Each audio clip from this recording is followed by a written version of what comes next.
Hello everyone, good morning and welcome back to another video. I was gonna say welcome back to another vlog. However, I'm actually doing a sit down talking video today, which I haven't done in the longest time, to be honest. Has it been like over a year? I don't know. I genuinely don't know the last time I sat down and just spoke to you guys and did a talking video, but I've done so many vlogs recently and a couple of like food challenges and stuff that I genuinely just felt like sitting down and having a chat, and I thought, what could I talk about? And I thought, I haven't answered assumptions or questions for so long. So I actually put an assumption box onto my Instagram story and I got so many. Some of them I would just myself laughing at, because I think I actually forget that people watch my vlogs and people actually take note of what I say. So when people say things, I'm like, how do you even remember that? But I've collated, I don't know how many I've got here, maybe like 15. I would say the most popular ones that I got asked, and then a few ones that I thought it would just be nice to speak about. And I've got myself a lovely crisp Coke Zero and I'm on the sofa, I'm all cozy, and we are going to answer some assumptions. So I don't really know what order to go in because I kind of just wrote them down in like a random order.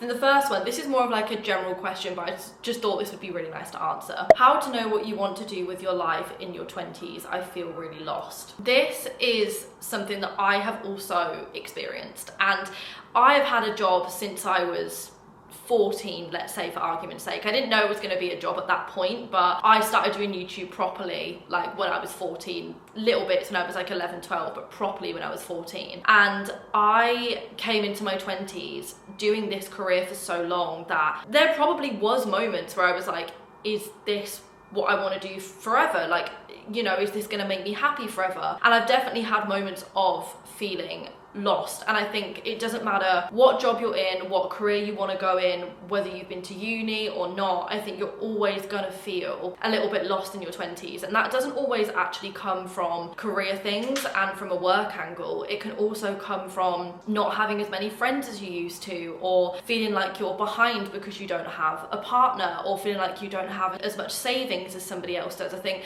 there's so many elements that can make you feel lost in your 20s, and I have experienced a lot of them. And I think there's actually beauty in like feeling lost. Your 20s is such like an incredible 10 years, we'll just say from like 20 to 30. It's an incredible 10 years that you really get to discover yourself and who you are as a human. And even if you get to 30 and you still don't know what you want to do with your life, honestly, I personally still see a beauty in that, because some people are very dead set on what they want to do from when they're 10 years old, and then they get to 25 and they're like, I don't want to do this anymore. I want a change. And I think so many people feel so much pressure to want to know what they're going to do to have their life perfect. And because social media nowadays portrays such a perfect life for a lot of people, when it's not, like, and I know that I've also been probably like a part to play in that, in terms of like pretending that everything is perfect all the time when it's not. But I think there's so many pressures that make people think your life needs to be perfect, you need to know what you're doing, but you don't. My advice in that sense would be not to rush yourself and not force yourself to find something that is going to make you incredibly happy immediately. And you might want to try different things and meet different people and, you know, experience different experiences, and that will maybe fulfill you and make you find yourself. But I would say my advice on that is to not put pressure on it, because I put pressure on myself in my early 20s to kind of catch up to what all of my friends were doing, because I'm one of the youngest ones in my friendship group. I'm 25 and everyone else is 26, 27, 28. And I felt this pressure that I needed to be in the place that they were in. But then I remembered, I was like, I'm not maybe mentally there yet like they are, and that is completely fine. Like I said, I think there's actually beauty in feeling a little bit lost, because then you have so many areas to explore and you have so many things to think about and to look at, and to have those thoughts are a privilege, to think, what do I want to do with my life? You know, where do I want to go tomorrow? What would I like to do? What would make me happy? That is an incredibly privileged thought to be able to have. So I think try and like flip the script a little bit and think to yourself, you know what, maybe I don't feel lost, maybe I'm actually just still on the path of finding myself. And a lot of the time it's actually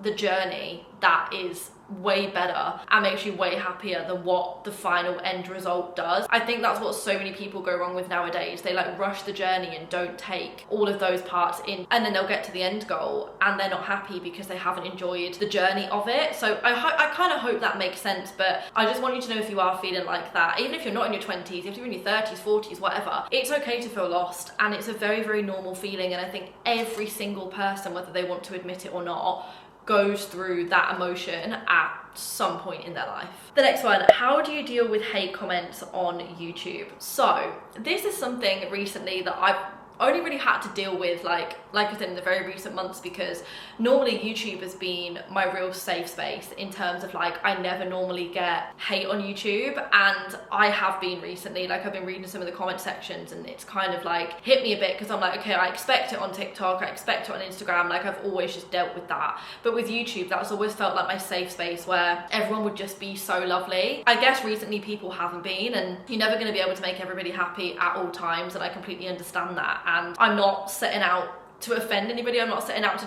to annoy anybody. I'm truly just living my life, and okay, sometimes I can be ditzy, like I shouldn't have used that bleach spray, I understand, but also guys, like I'm just a bit ditzy sometimes. Like, I'm not doing anything on purpose, I was just cleaning something. Like, people were commenting saying, oh my god, you're so dumb, there's not even any straws in those dispenser things. There is, you just can't see them. Like, okay, I might be a bit ditzy, but I'm not that stupid. I've used those freaking container things, I don't know what you call them, for years. There's straws in them. But like, I don't know, I think the YouTube comment section recently has shocked me more than anything, because like I said, YouTube has always felt like my safe space, where like everyone is just one big family on my channel, and it's like a community. And I feel like at the minute, yeah, people have just been kind of like jumping on me for everything. But when I say I deal with it, I don't really let it upset me anymore, because I spent so many of my younger years letting all of that upset me and affect me so badly, and I never want that to happen again, because I think I've found a lot of peace and comfort in myself that I'm not a bad human being, and I'm not doing anything on purpose, and I truly am just living my life. And if you want to watch, you can watch, and if you don't want to watch, you don't have to watch. No one's forcing you to put the video on, and like, you know, no one's forcing you to do that. So I think I'm at a point now where it doesn't necessarily bother me. It hurt a bit reading them, because I was like, oh, like this was my safe space where like everyone was very supportive, and that was like the one comment section that I would always read, because it would make me so happy to read it. But I guess everybody has their opinions, but it just doesn't really bother me anymore, because I can't let it bother me. You know, I've been on the internet for so many years, and if I let everybody's hate comments get to me, then point blank period probably wouldn't still be sat here filming this video. So you kind of do just have to ignore it and put it to the back of your mind and understand that, you know, if I was setting out on purpose to upset and annoy people, then fair enough, but I'm not. I literally am just a bit ditzy sometimes, and I can't help it. The next one, how did you meet your boyfriend?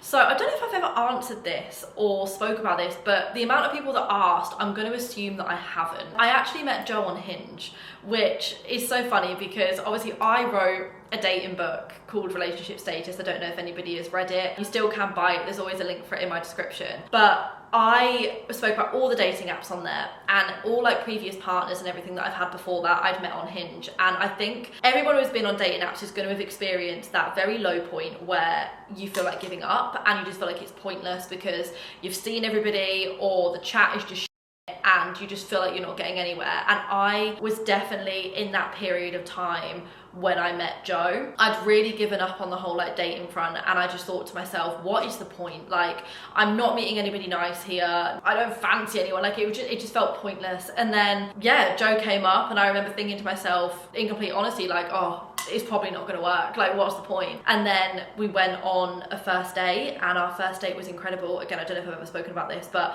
we were on our first date for like 12-13 hours. I originally said that I could only go for a couple of hours because I had so much to do, and then we basically ended up doing a massive like bar crawl across Manchester. We went to loads of different places, and it was just so fun. And I think for the first time in my life, I actually let myself like enjoy dating. And I think I personally knew from the first date, like it was something that I'd never really felt before, and it was a completely different feeling. It was like I'd known him in a previous life. That's the only thing I can think of like explaining how it felt. But yeah, we met on Hinge, so I do believe in the dating apps. I think they genuinely can work, and I've seen so many beautiful success stories from the dating apps. And like, I wouldn't know how to meet people otherwise. I really wouldn't, because I was never interested in dating somebody in my industry. That's never been something that I really wanted, and I was like, the only way I can meet people is on a dating app, and I personally found that Hinge was the best one, so I would recommend Hinge. It's brilliant. And then leading on from that, just another question is, why do you not really show Joe? There's not really a particular reason why I don't, but I think I waited so long to find a relationship and find my person that I wanted to spend all my time with, that I want that to be my private life, and I share so much of my life online and speak about literally everything, that I just wanted something for me. And I feel like Joe is that thing for me that is just very private. And you know, I still post the odd thing, like I've posted him on Instagram, like he's been in a couple of my videos, like it's not as though he's like banished from being on social media, because he's not. But, and I know that if I turn around and said to him like, babe, can we film this video, do you want to do this, like he would be 100% up for it. But also, he was never in this world before he met me, you know, like he knew who KSI was and that was about it. And then suddenly dating someone who films the entirety of their life, it is a big thing to get used to, and something that I'm very glad that, like, and thankful that Joe is okay with. But you know, he wasn't filming his life every day, he was never on camera, he works a normal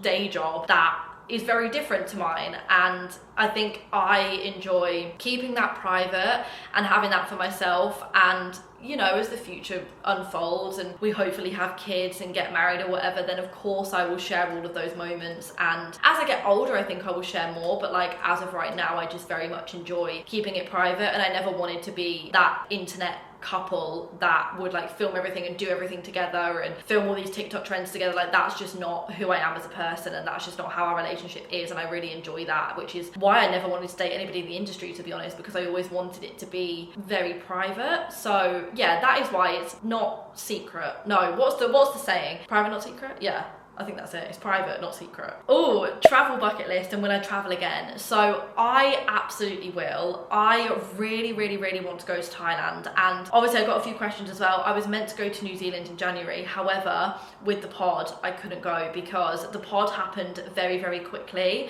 and I kind of explained all of that in the mukbang with my mum and Atticus when we announced it. But it basically meant that like if I'd have gone to New Zealand and I'd have gone traveling, everything would have been pushed back a lot, and we wouldn't have been able to meet the timelines the deadlines that we were given. So I kind of thought to myself, you know what, this is more important for me, because this is something that me and mum really want for our work and for our life, and traveling is always going to be there, which is why I never went to New Zealand, because I had to work. But I really want to do New Zealand, and I really want to do Thailand, and I would love to go back to Bali. But I think out of all three of those, I would say that Thailand is definitely the top of my list traveling wise. I just need to be able to find either like a 4-week or a 6-week break in my schedule where I am able to go, because I would just absolutely love it. I watch so many people go traveling on TikTok, and I'm so envious of them, because I remember that traveling feeling and the waking up every day of like, what should we do today? And you're in like a beautiful sunny place, and it's just incredible. Like if anybody wants to watch the vlogs, I went traveling around Australia, and I also went traveling around Bali, and it's all on my channel. But it was just the best time of my life, and I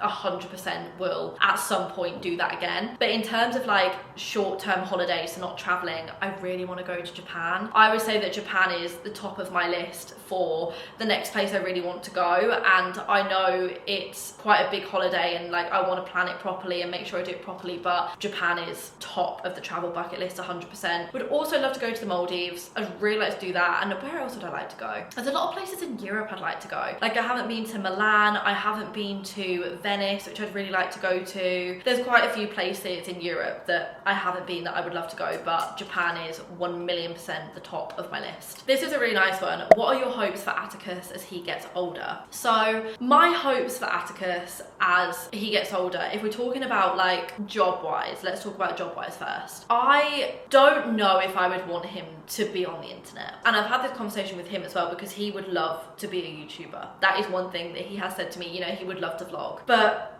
the internet is a very different place to what it was when I started out my YouTube journey when I was 11. And it scares me because I went into it with no one knowing who I am. And like I said, the internet was a different place. It wasn't a job at that time, and it was just completely different. Whereas now, a lot of people know who Atticus is, and the internet is an incredibly different place. And you know, he's still in my videos, but he's definitely not in them as much, and that is by a choice of him, which we respect. He's only in them when he wants to be in them, and I would never want to subject him to the online hate that I have had to go through and my mum has had to go through, because people have said some really vile things about him, and he is a child. And I think from like a big sister point of view, I would just panic if I knew that he was posting on YouTube, because I would literally be on that comment section like a warrior, looking at everyone, what everyone would be saying to him. But he has a lot of other dreams, and he has some incredible dream jobs that he would love to do, and I know that he will follow his heart, and I know he will do all that, because he is such a clever little boy. He is so unbelievably smart,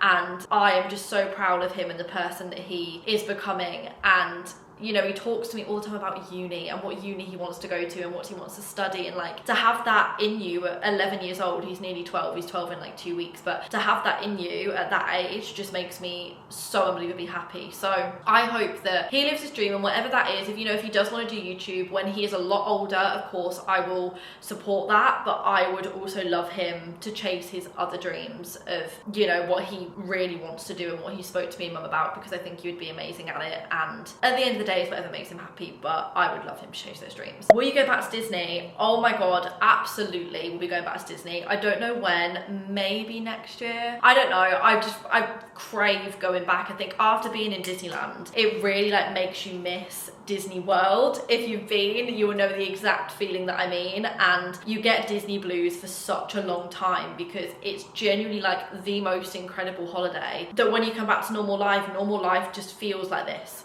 Like, it's just insane. But I want to go back so bad, and I definitely think we will go back, because we're always speaking about it. Like, we're such a Disney fanatic family that we have to go back and experience it again. And I think I was tempted to take my family back this year. However, because we went last year, I want to give it some time and space in between, so when we go again, there feels like there's new things to do and new things to explore. And I mean, I don't know if they're actually building any new rides in the Florida one, to be honest, but like, we haven't done Epic Universe, so we really want to do that. We've done the 2 main Universal parks, but we've never done the water parks. We've done one Disney water park, but I can't remember which one it was now. I don't know if it was Typhoon Lagoon. Is that real? Or am I making that name up? Because now I'm saying that sounds like a fake name, but then I don't know where I've got that name from, if it is fake. But there's still so much to do, but I'm thinking maybe next year, if not next year, the year after, but 100% we will go back to Disney. How are you so positive about food, eating, and body image? Now, I don't know how much I've really ever spoken about this or touched on this, but it's, well, to be honest, like I said, it's actually something that I've probably never really spoken about, because I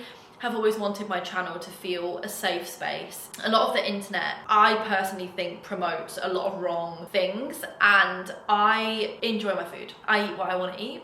I don't count my calories. I don't overconsume, as a lot of people think I do. I don't, but I enjoy myself, and I allow myself to eat exactly what I want to eat, because I personally believe that life is too short to not. And that is why when you come to my channel, I want you to be able to watch my videos without having that thought in your mind, because I know there's a lot of people that I've watched on the internet that are very like, no, you can't eat this, you can't eat that. Fair enough if they want to promote that, if they want to say that, but my channel will never be that place. Hence why I'm always trying the new fast food, and I'm always cooking new recipes, and I'm very open that I eat what I want to eat because it makes me happy. And a lot of people will say like, how do you stay very slim? And disgusting to say it in short terms, but I have IBS and I have a very fast metabolism, so I am very lucky and very blessed in that sense. However, I never restrict myself on what I want to eat, and I eat what I want to eat. If I fancy a burger, I will have a burger. If I fancy pasta, I'll have pasta, but if I fancy a salad, I will have a salad. It's as simple as that, and I hope that I've created a safe space on my channel to make you feel like you can also eat whatever you want to eat. I don't know if I've worded that very well, so I do apologize if I haven't, but hopefully you can understand what I'm trying to say. How do you have such a good relationship with your mum? So we actually speak about this on the podcast. If you haven't listened to my mum's podcast, you can listen to it on YouTube, on Spotify, Apple Music. It's called Oana. If you watch it on YouTube, obviously there's like a visual as well, and you can see the set and everything.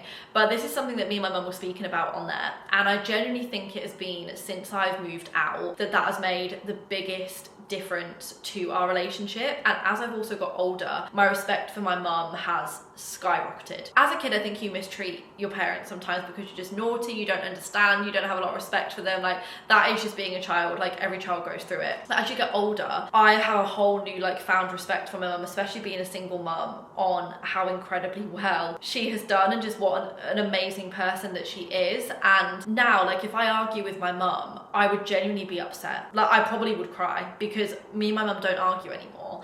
And I think moving out definitely helped that, because as I was getting older, I lived with my mum until I was 20. I think I was 20. And in the later years of like 18, 19, 20, we would definitely get on top of each other. And that's very normal. But since moving out, our relationship is so much better because we just ring each other every day. And we have a lovely life catch up. And it's like we're sisters. That is generally what it's like now. And doing the podcast means I get to see my mum every week, which makes me so happy, because living 3 hours away from her is not nice at all. And I wish I could just pop around for dinner or have her around for dinner. It would be so lovely, but I can't do that because obviously I chose to move to Manchester. But yeah, I think I just have a lot more respect for my mum as I've gotten older, and I think that happens with a lot of people. And I think I also realised it's my mum's first time living life too, and she deserves all the respect for being the most amazing mum she has to me and Atticus, and just being such an incredible person. Any plans to buy a house and leave your flat? So honestly, not yet. And like, I've lived here 5 years and I still don't feel like I'm in a rush to leave.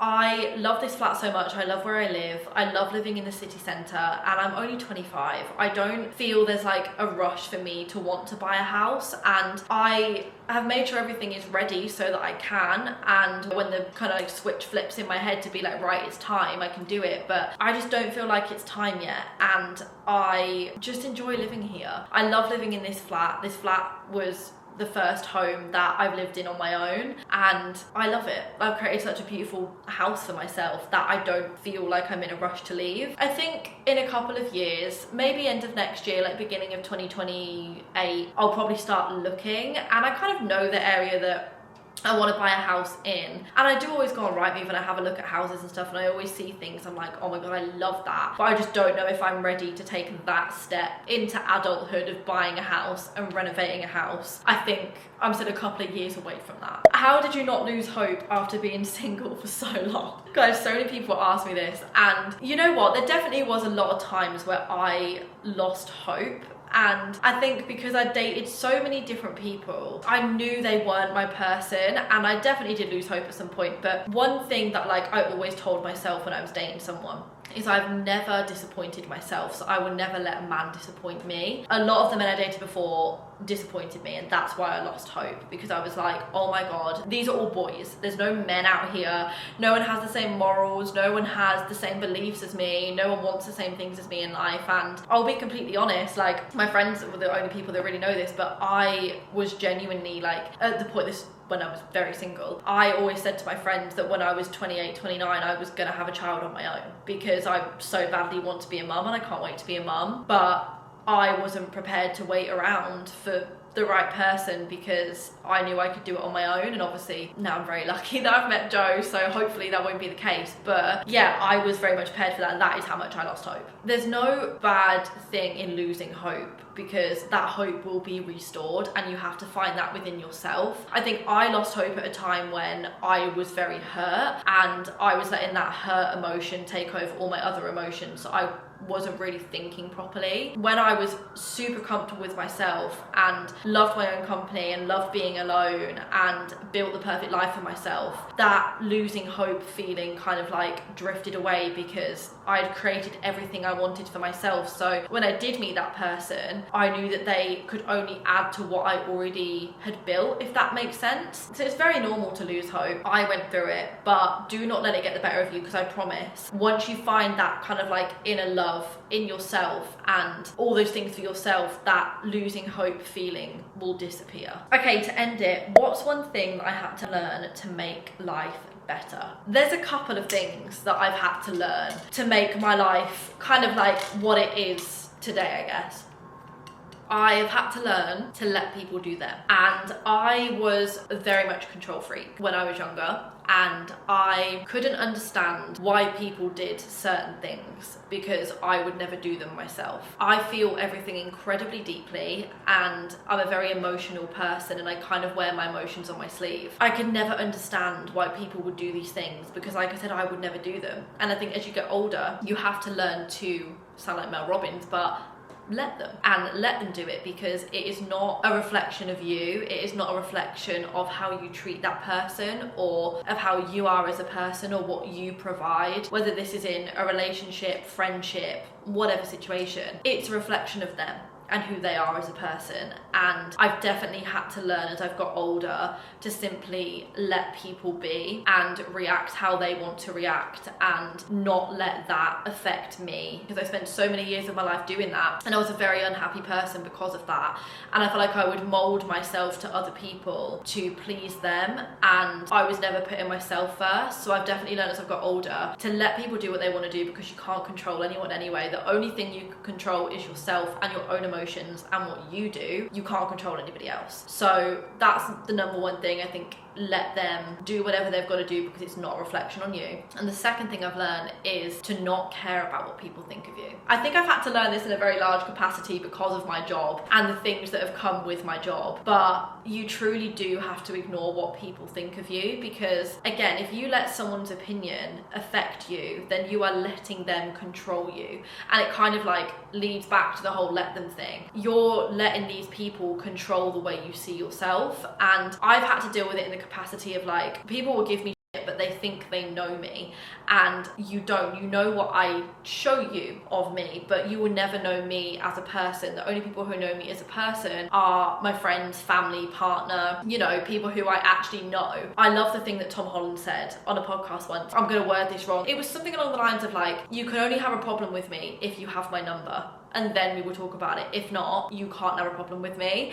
And I just love that, because I was like, that is so true. Like, if you don't know me well enough to have a problem with me and to ring me and talk about it, then I do not care. Because I spent a lot of my younger years, again, and a lot of my early 20s letting everybody and everyone's opinions on me dictate how I looked at myself, and whether that was personality wise or the way that I look physically. It made me a really unhappy person, and it made me like focus on insecurities about myself that I never had before those people started picking those things out. Now I'm 25 years old and I'm going to be 26 this year, and I'm a completely different person to what I was then. I no longer let that affect me anymore, because I am of that emotional level to realize that it says a lot more about the person commenting it than it does who they're commenting about. I promise you, when someone sends you a message saying you're f***ing ugly, they don't actually think you're ugly. They think that about themselves, and they're looking at someone who they would love to be or be in that position and projecting that onto them because they are angry, jealous, upset, however you want to describe the emotion. But that is the second thing I've definitely had to learn,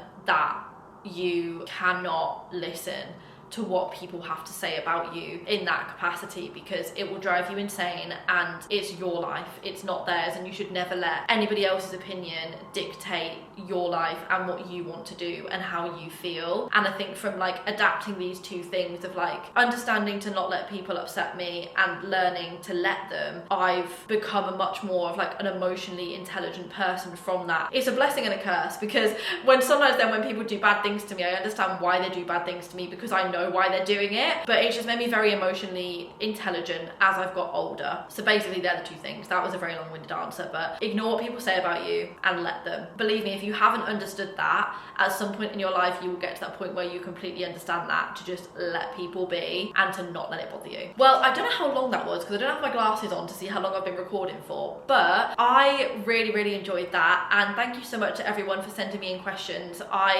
We can definitely do more of these with more questions if you would like me to, and maybe go follow me on Instagram. It is just at Anastasia Kingsnorth if you do want to be involved in the next one. But yeah, make sure to listen to the pod. Mum and I have got an episode coming out every Wednesday at 6 p.m. And other than that, I love you all so much. Thank you so much for being so lovely, and for all the people who do support me. It doesn't go amiss, and I always see all of your comments, and I really appreciate and love all of you so much. But yeah, other than that, I will see you on Sunday for a brand new video.